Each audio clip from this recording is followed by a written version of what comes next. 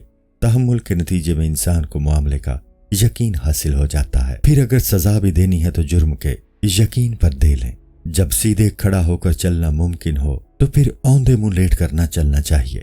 سزا کے لیے بھی درست طریقہ یہی ہے کہ جرم کا یقین کر لیا جائے۔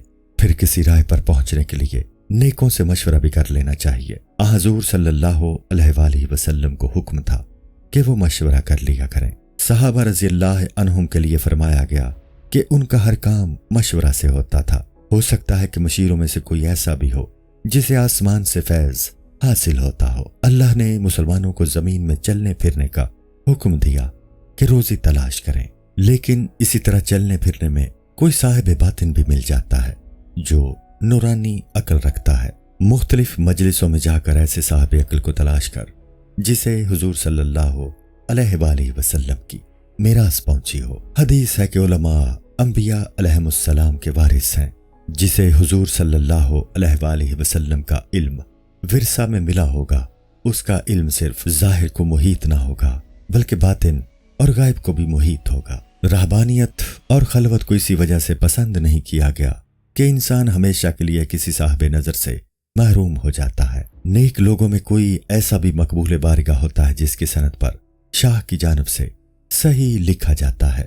یہ علامت اس بات کی وضاحت کرتی ہے کہ اس فرمان میں جو حکم ہے وہ بالکل صحیح اور درست ہے، اور اللہ نے اس دعا کو قبول فرما لیا ہے اور عند اللہ مقبول اور بخشایا ہے۔ یہ بزرگ اس قدر اللہ کا مقبول ہوتا ہے کہ اس سے اختلاف کی گنجائش ہی نہیں ہوتی، اور اس کے مخالف کی ہر دلیل اللہ کے نزدیک لچر اور کمزور ہوتی ہے۔ اللہ فرما دیتا ہے کہ جب ہم نے اسے مقبول بنا لیا ہے تو اس سے کسی کو اختلاف کرنے کا کوئی موقع نہیں ہے۔ اس کی بات نہ ماننا ایسا ہی ہے کہ قبلہ آنکھوں کے سامنے ہو اور انسان اٹکل سے قبلہ متعین کرے۔ ایسے صاحب عقل کو اپنا قبلہ بنا لے اور سمجھ لے کہ اگر تو نے اس سے غفلت کی تو باطل قبلہ کا غلام بن جائے گا۔ اس قبلہ کی قدر نہیں کرے گا تو وہ نظر بھی تجھ سے چھن جائے گی جس سے تو قبلہ پہچانتا۔ اگر تو نیکی اور اس کے رزق کا طالب ہے تو ایسے ہمدردوں سے تھوڑی دیر کے لیے بھی قطع نظر نہ کر، کیونکہ اچھے ساتھی کو چھوڑنے کا نتیجہ یہ ہوتا ہے کہ کوئی برا ساتھی ملتا ہے۔ السلام علیکم۔ پوری کتاب دیکھنے کے لیے ہمارے یوٹیوب چینل صوفی سما کی پلے لسٹ میں جائیں۔ یہاں آپ کو مختلف بزرگوں کی کتابیں ملیں گی، اور جو کتاب پوری نہ ہوئی اس پر کام تیزی سے ہو رہا ہے اور ریگولر بیسس پر اپلوڈ ہوتی رہتی ہیں۔ آپ سے گزارش ہے کہ آپ ہمارے یوٹیوب چینل کو سبسکرائب کر لیں اور بیل نوٹیفیکیشن پر کلک کر لیں تاکہ ہماری آنے والی کتابیں آپ کو ملتی رہیں۔ جزاک اللہ خیر۔